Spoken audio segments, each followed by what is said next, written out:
But I have one vice.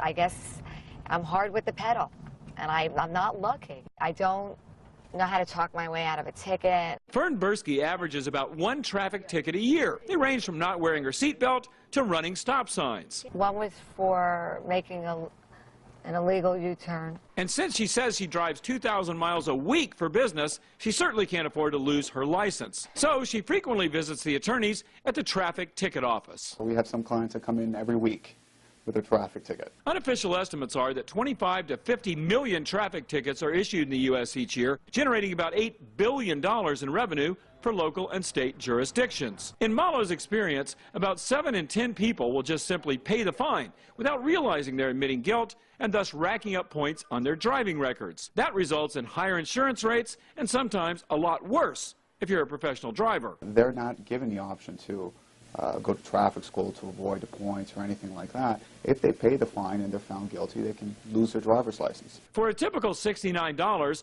Malo spends the time in court instead of his clients, and his goal is to either find something wrong with their ticket to get it dismissed outright, which he says happens about 75% of the time, or to negotiate lower fines that can often run into the hundreds. Those cases that are not dismissed, the cases will be resolved without any points to our client's driving record, but they would have to pay a core cost of fine. While it may seem that the cost of defending a ticket is inexpensive relative to the potential consequences, it's good to remember that the outcome of these cases is never certain, and bad driving is never a good idea.